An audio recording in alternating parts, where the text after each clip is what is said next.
नमस्कार दोस्तों, रसिया और यूक्रेन पे मैं हर रोज़ बातें कर रहा हूँ। रसिया और यूक्रेन का जो वार है वो ख़त्म होने का नाम ले नहीं रहा है। 1.5 साल से ऊपर ये वार चल रहा है। यूक्रेन के सारे शहर नष्ट हो चुके हैं, कुछ भी बचा नहीं है, सब खंडर हो चुके हैं। जेलेंस्की को कोई बीच में सपोर्ट दे देता है। कल न्यूज़ आई थी कि यूके ने उसे कुछ मिसाइल दिए हैं, उसके लिए उन्होंने थैंक्स कहा है। अब समझने वाली बात होगी कि यूक्रेन का ऐसा हालत क्यों हुआ। यूक्रेन का ऐसा हालत हुआ परमाणु बम को सरेंडर करने के बाद।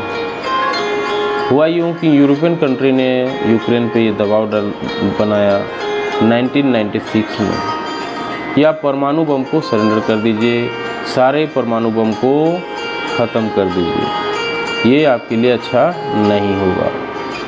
तो यूक्रेन ने क्या किया कि उनके पास जितने भी न्यूक्लियर प्लांट थे, न्यूक्लियर बम थे, सब नष्ट कर दिए। अब जब रसिया उन पे आक्रमण कर दिया है, अटैक कर दिया है, उसके पास बचने को कुछ भी नहीं है। अगर परमाणु बम उसके पास होता, न्यूक्लियर पावर उसके पास होता, तो रसिया भी हिम्मत नहीं करता कि उससे उलझे। तो ये कहानी बताती है हमें कि अपने हाथ में पावर का रहना बहुत ज़रूरी है। अगर पावर नहीं रहेगा तो कोई भी हमला आपसे कर सकता है। और यूक्रेन के साथ भी ऐसा ही हुआ। उन्होंने सब कुछ अपना पावर सरेंडर कर दिया यूरोपियन कंट्री को। अभी वो भीख मांगते फिर रहे हैं कि कोई हमको मिसाइल दे दो, कोई हमको सैनिक दे दो, कोई हमको पैसा दे दो। तो ये हालात यूक्रेन का बना हुआ है और ये हालात यूक्रेन ने खुद अपने हाथ पे लिया है। अपने पाँव में, जिसे बोलते हैं कुल्हाड़ी मारना, वो कुल्हाड़ी खुद अपने पाँव में मारा है।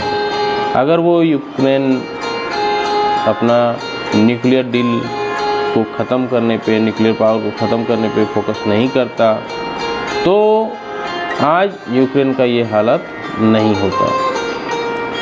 अब उसके पीछे क्या रीज़न रहा? दूसरा रीज़न क्या रहा? दूसरा रीज़न रहा यूक्रेन में मंदी आ जाना। यूक्रेन में मंदी आ गई। अब मंदी आ गई तो मंदी को कैसे निपटाया जाए? धीरे धीरे उन्होंने सब कुछ अपना बेचना चालू किया। अब उसके बाद ऐसा रहा कि कुछ बचा नहीं।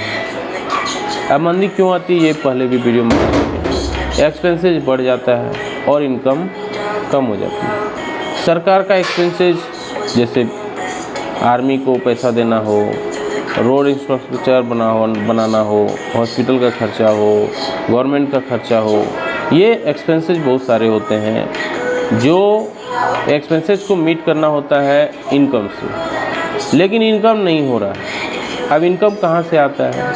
इनकम आता है लोगों के टैक्सेस से। उनके सिवा और कोई रास्ता नहीं है आपके पास। तो लोगों का टैक्स जो है, गवर्नमेंट क्या करते हैं, वोट लेने के चलते टैक्स पे छूट दे देते हैं कि चलो भाई हम लेते थे 30%, अब हम लेंगे 10%। बहुत लोग बहुत खुश। लोग लेते थे इलेक्ट्रिसिटी बिल, हम नहीं लेंगे इलेक्ट्रिसिटी बिल, हम लेंगे वाटर टैक्स, लेंगे नहीं लेंगे वाटर टैक्स। इस तरह से बहुत सारे जो टैक्सेज होते हैं वोट लेने के लिए हर कंट्री में ये चलता है। हर कंट्री में टैक्सेज वोट लेने के लिए टैक्सेज में छूट दे दी जाती है। अब टैक्सेज में जब छूट आपको मिल गई, लोग खुश हो जाते हैं कि चलो भाई मेरा तो टैक्स पैसा नहीं लग रहा है, और वोट उस नेता को देते हैं। लेकिन वो कंट्री के लिए बहुत बड़ा दुखदाई हो जाता है। अभी हालात पाकिस्तान का भी ऐसा है, अभी कर्जा में डूबा हुआ है, लेकिन उसके बाद अभी न्यूक्लियर पावर है। अगर कोई न्यूक्लियर पावर उससे ले ले तो उसका भी हालत वैसा ही हो जाएगा। इसी तरह से यूक्रेन का भी हुआ है, श्रीलंका का भी हुआ है, और भी बहुत सारे कंट्री हैं जो अपने एक्सपेंसेस को कंट्रोल नहीं कर पाए, अपने इनकम को बढ़ा नहीं पाए, और उन्हें ये दिन देखने को मिल रहा है। तो ये सब कहानी क्या बताती है हमें?